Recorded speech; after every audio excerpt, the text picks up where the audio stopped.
didn't take to being told what to do. Landing at IU in the 60s, he quickly aligned with counterculture, protested the Vietnam War, and questioned the architect's plans. He sketched out his ideas on a napkin, which consisted of $5, a sleeping bag, and an abandoned cabin at the end of Lower Owl Creek Road. The best part of his plan.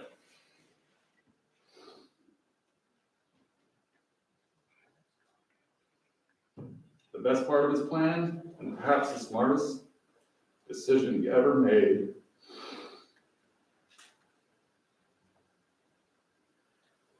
he brought Anna Jane Allen into his life.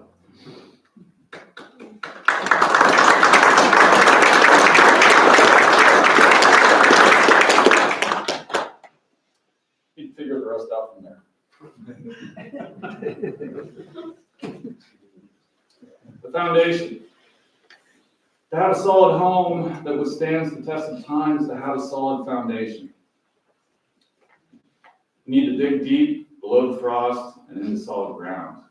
It needs to be carefully measured, square, and true, as any miscalculations in the foundation will be chased through the whole project. And they need to anticipate the weight that will be put upon them. Taking work with Brown County contractor George Woods, he started digging his footers. He graduated from know-nothing apprentice to journeyman and finally to Clifford Brown Construction, later to be known as Clifford Brown and Sons Construction, laying down the rebar and pouring the concrete. In practice, he knew how to build solid foundations, and in life, he did the same for us.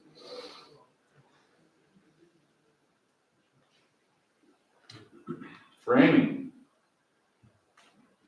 Oh, the stories about that man in his early years as a framer. The hawk flying across the ridge beams and wall plates, the Don Henry of driving nails, daring to challenge. The coming of pneumatic guns, one tap on a 16-penny nail, set. Big swing with a wingspan 6 inches longer than his height. Drive it home in one blow. Rumored to be the fastest framer in South Central Indiana, that man was our hero. Little evidence. First grade, Jonah Brown. My name is Jonah. I'm handsome.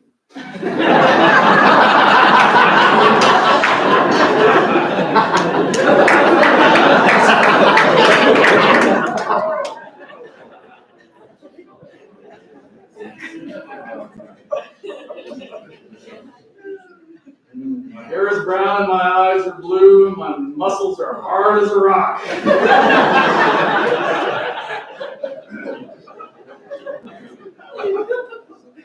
First grade, come on.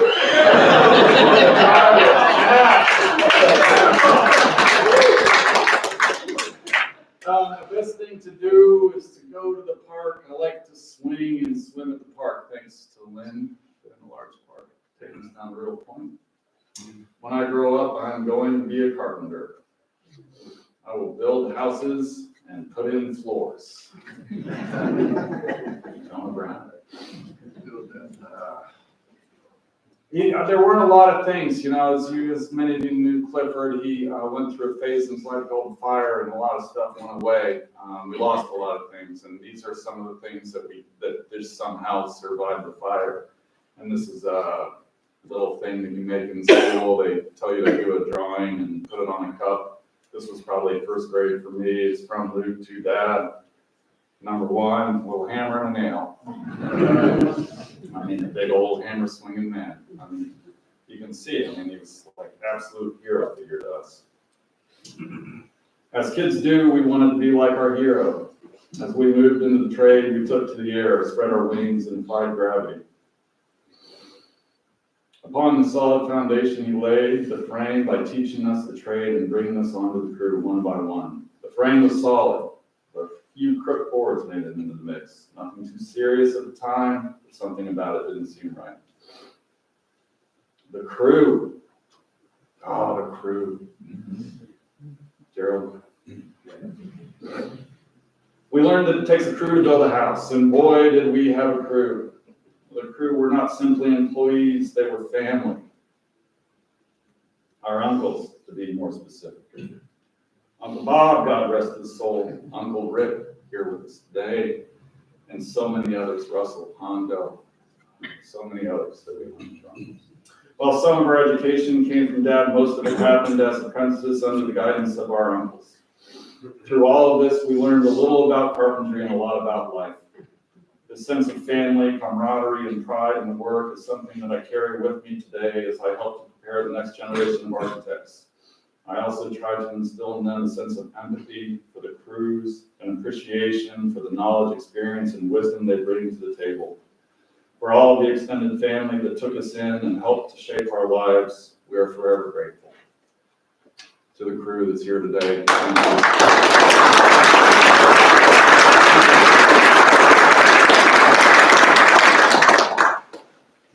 to that truck. Can't build a house without a truck. And as he taught us, you can learn a lot about someone based on what kind of truck they pull up in. The guy with a brand new truck has a big loan to pay and might charge more than what he is worth. The new employee who limps onto the job in a truck that needs a lot of work might spend more time under his rig than swinging a hammer. There was a sweet spot in between for Dad, not too nice, but also somewhat reliable. As we were coming into age, it was a blue 1978 Chevy pickup, 300, straight six, standard cab, long bed, manual. Converted from 3 on the tree to 3 on the floor. What a good truck it was back in the day. Took a double clutch to get it from first to second because of the conversion to 3 on the tree to 3 on the floor. The seat could only come up so much, so we would snag the big pillow off the couch so we could reach the pedals and joyride up and down Dulsbury Lane. As he transitioned from carpenter to contractor, his truck turned into a sedan. He left his cars and pretty much ran his business from the driver's seat, racking up 40,000 plus miles a year, driving around the job sites throughout the region. In the early 90s, he splurged a little after a good run in the business and bought a pretty nice Nissan Maxima, Stanton. He had been sober for a number of years, built the Taggart Towers in Nashville and a new home for his family on the property where he, years before, sketched out his plan at an old cabin at the end of the gravel road. At some point, he slipped off the wagon, drifted off the road, and dinged up the driver's side. From there on out, it had a good side and a rough side. He would pre-plan his arrival at a new client's house so the bad side faced away. It's a true story. And he did his best to push forward while trying to hang drywall on the crook framing. The finish. With a solid foundation and a pretty good frame and a roof to keep the elements out, the house has good bones. One can live in a house like this for some time, and we did. We moved into the Dulsbury house without floors, trim, railing on a 12-foot high deck, or tinted siding. It happened on a particularly cold December day in the early 80s. As the story goes, he pulled the burning wood stove out of the cabin, loaded it into the truck, spewed smoke as the old truck rattled down Helmsburg Road and plugged it into the new house, fire still burning.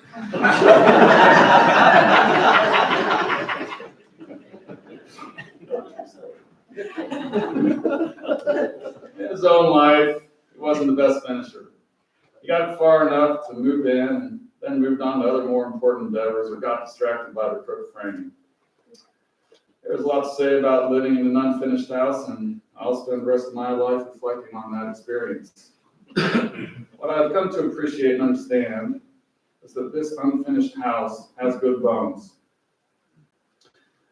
There's value in finishing the siding, installing the trim, and laying new floors because it's being done upon a solid foundation.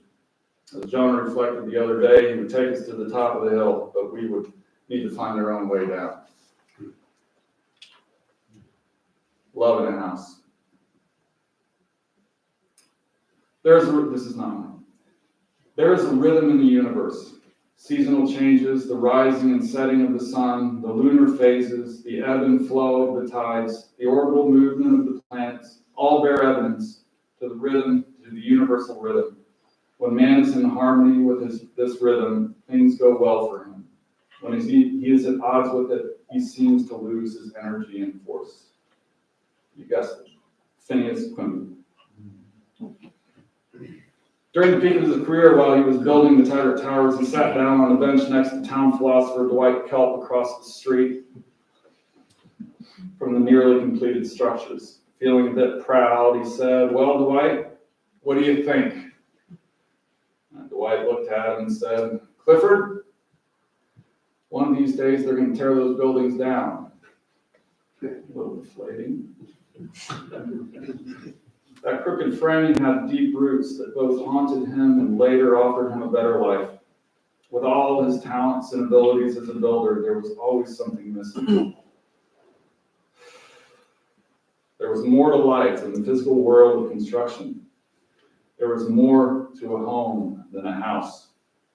And when that house burned down, he somehow escaped and found his meaning and purpose through love, gratitude, and a whole lot of things, as we heard from Jason today, who experienced him right after the fire.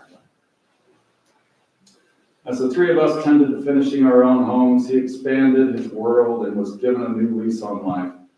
As evidenced by all of you, he brought smiles, love, and joy into many lives over the last 15 years. He circumnavigated the world, migrating from Thailand to Maine, making friends, visiting family, and loving life. Still racking up miles behind the wheels of Hidalgo and Dory, he found many of the answers to the very difficult questions that he carried throughout his life. Thank you. I love you.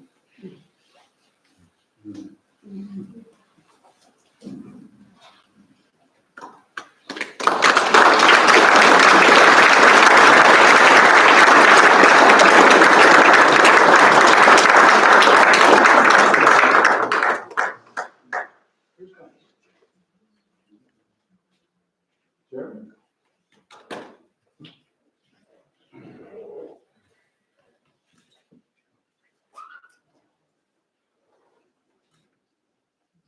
And best performance goes to Lucas Brown. Jeez. Come on, folks.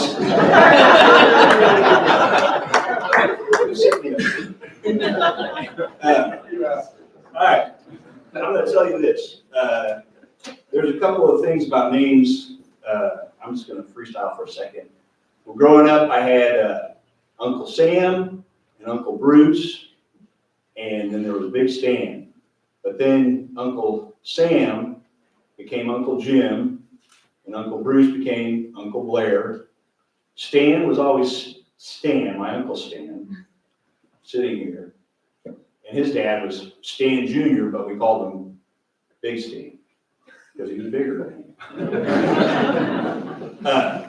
But here's the thing. We don't have enough time this afternoon to explain how Johnny Collins and I are related.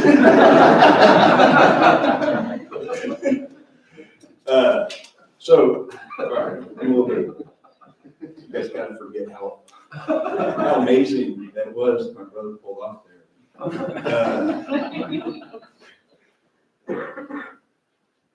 In the days after Dad passed, I reflected on the privilege of having a father. Dad was always close to the action and carried himself like a nominee for Best Actor or Director. He boasted of having the unplanned role of smuggling Abby Hoffman in Chicago 7 out of Chicago after the May Day protest in 1970. Also, he announced this to an Army recruiter that called on me my senior year of high school.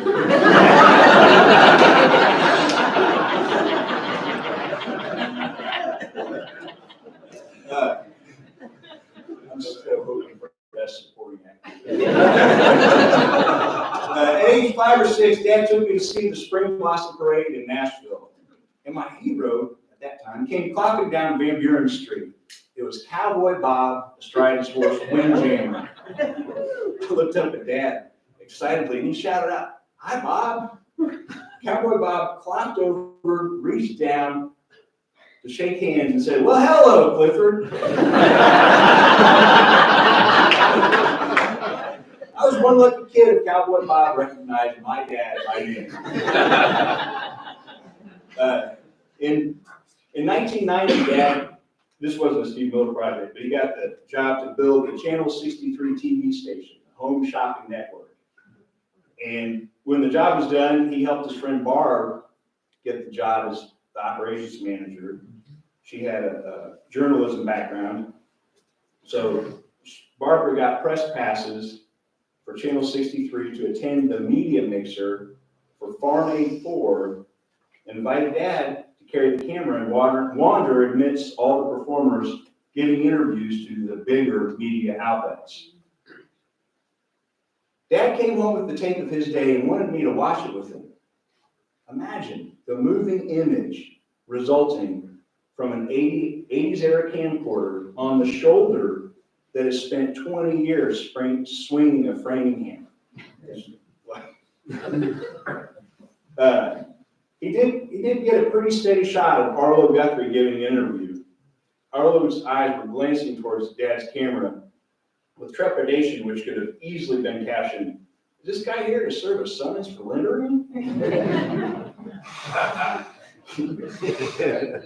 Thanks, Forrest. 8x10 glosses. He begged me to stay and watch to the end. After 15 minutes of feeling sorry for a camera, trying to focus on the floor, the ceiling, and the floor again, everything comes into focus. And as Henry Lee Summer cries through the room, and Dad behind the mic says, "Hey, Henry, can you say a few words to my sons?"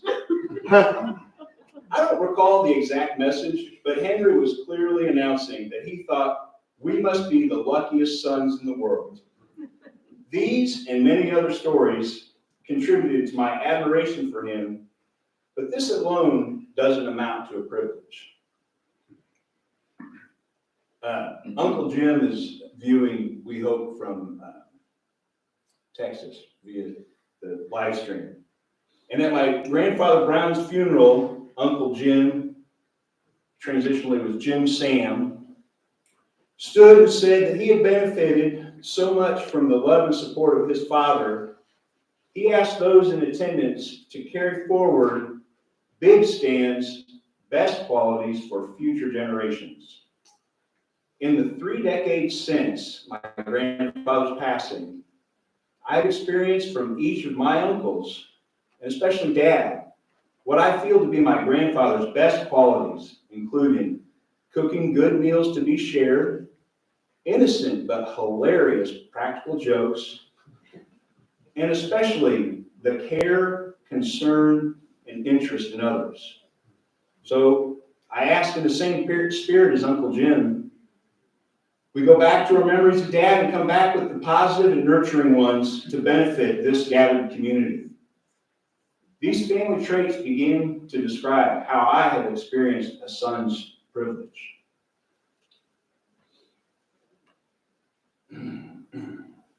So much of his internal struggle predated my birth, but it was ever present in our relationship.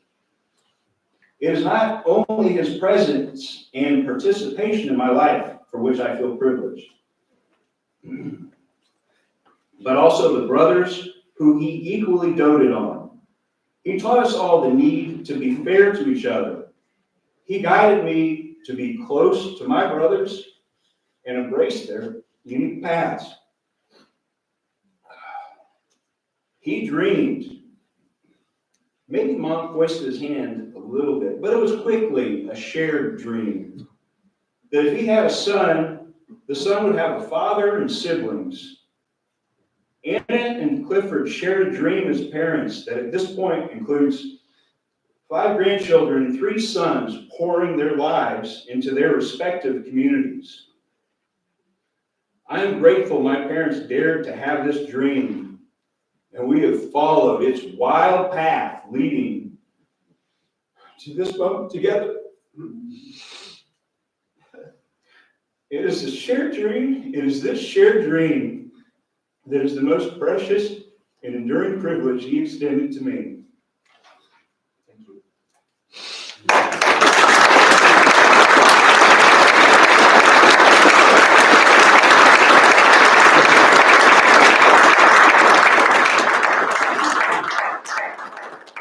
Let's call it a tie.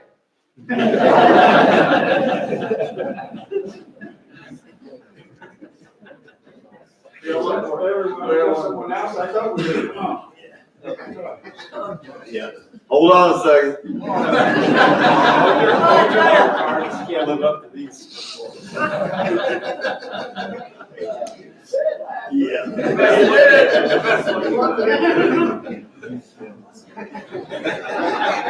Gotta start by, thanking Mom for getting on the bus.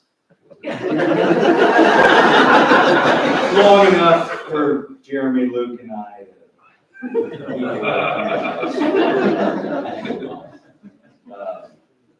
And I always wondered what I'd say when passed away, because he was such a big personality. His mind was so beautiful. He was such a brilliant guy. And, I never knew what I would say at something like this. So, so he,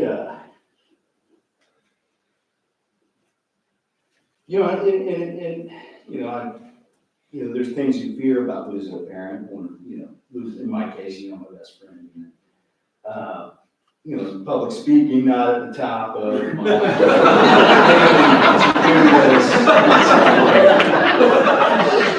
do a lot of stuff. I didn't know, and nothing really ever came to me over the years thinking about it, but I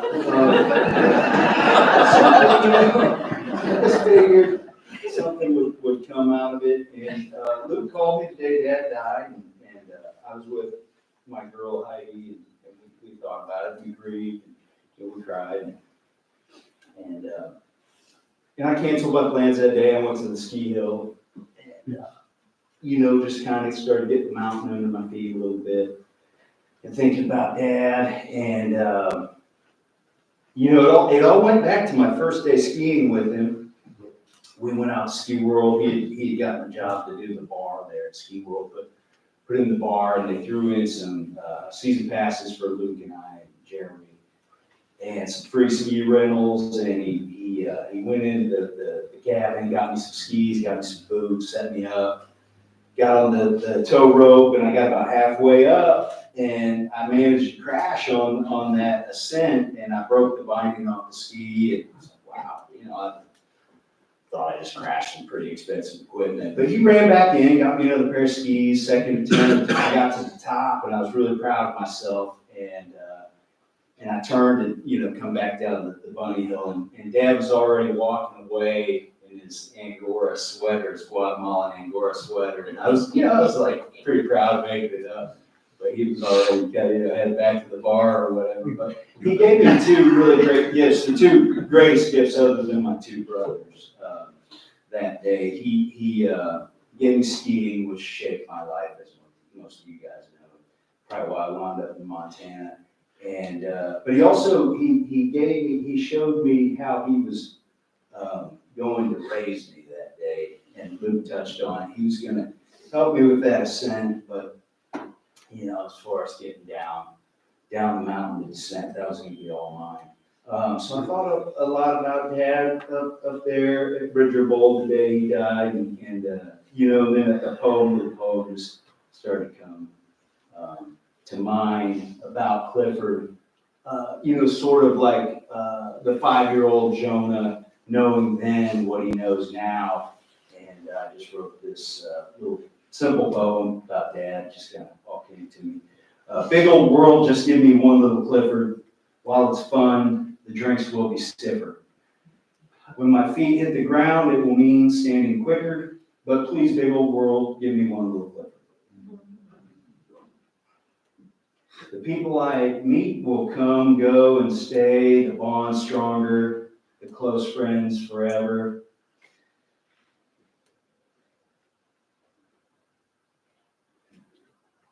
A kid at heart, I will always be at play, so please, big old world, give me one little Clifford. I'll be smart but won't need education. Between the lines is the truth. Without a guide, I won't see the clues. So I beg you, big old world, give me one little Clifford. I'll experience pain, heartbreak, and great contrition in my mistakes, but the happiness and joy for life will never break. The light of your words could lead the blind. I hope I'm half as kind. My art won't bleed from a brush, but the beauty and creation of a woodworker's dust. At times I'll look to heroes in your place, but you'll always be there to offer interesting advice from outer space. Let there be no doubt it will be different, but I'll never second guess it if you just give me one little Clifford. Yeah.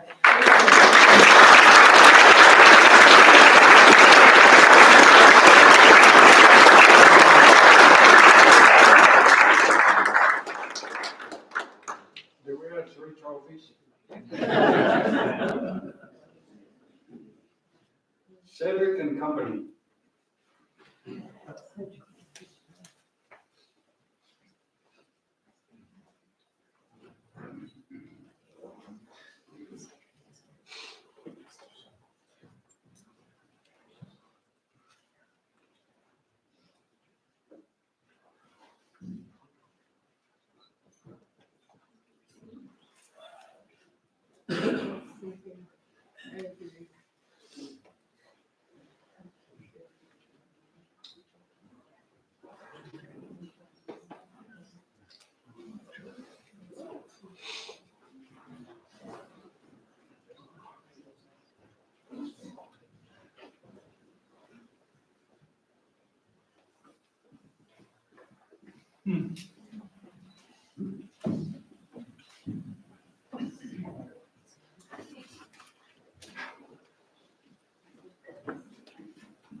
Hello, everybody. I'm Clifford's grandson, also Jeremy Brown's son, and I'm really happy Clifford was in my life, and same with my dad, and how he rose him and everything. So it's very sad the passing recently.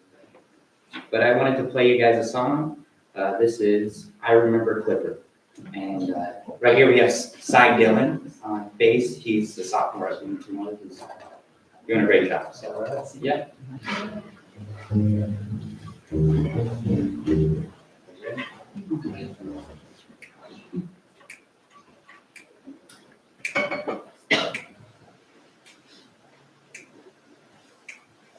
One, two, three, four.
Well done, well done.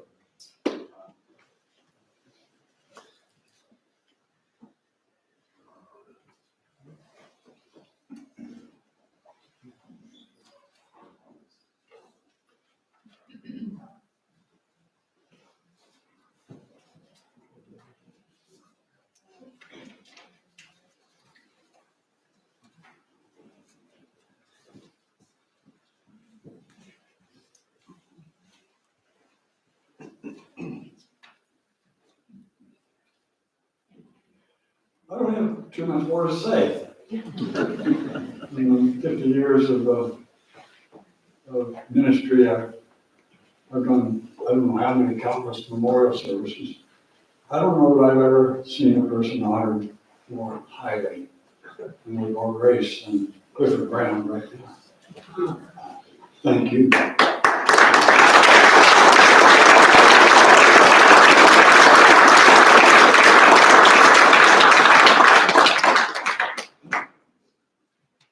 I thought I had another poem I was going to read to you, but I can't find it, so it doesn't matter.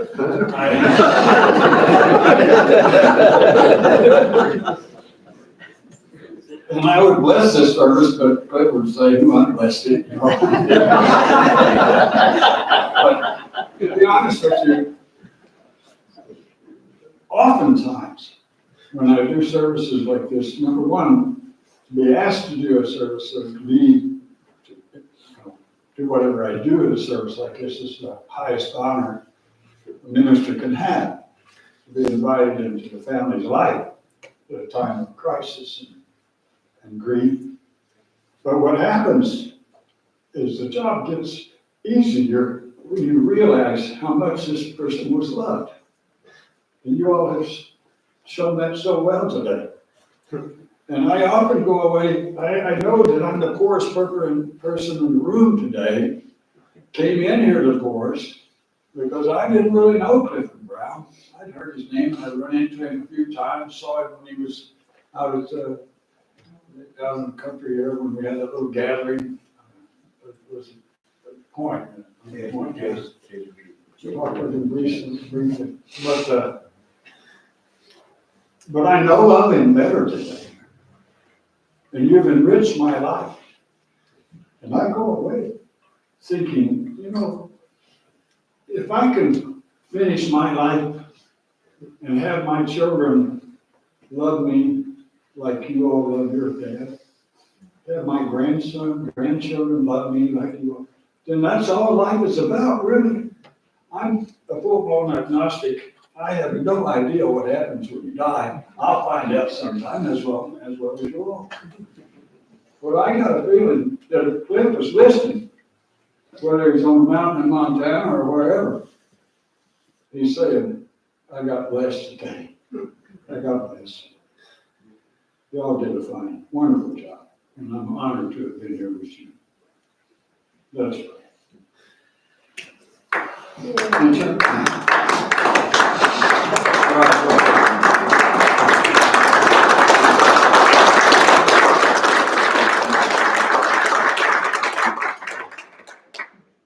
Eternal Spirit of life, we send a voice in four directions into earth and sky, and in the name of all that is sacred in these gathered hearts, a voice of thanksgiving for the life and love of Clifford Brown, for his family, for his friends, for the fact that Clifford Brown discovered at one time or another in his life and adapted how to walk sacredly upon this earth and make life meaningful. Give us the wisdom to do the same. Help us to walk sacredly upon this earth. Help us to think honestly and lovingly about our neighbors and our brothers and sisters. And give us the courage to save our nation and save the world in the years to come. In four directions to earth and sky, in the name of all that is sacred in these gathered hearts, we do so send a voice. Blessed be. Thank you. Thank you, I love you.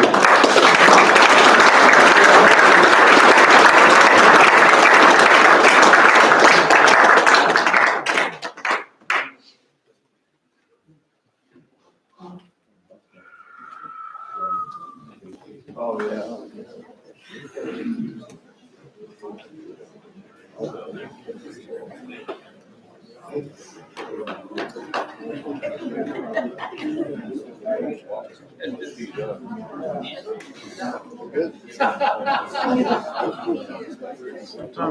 Good.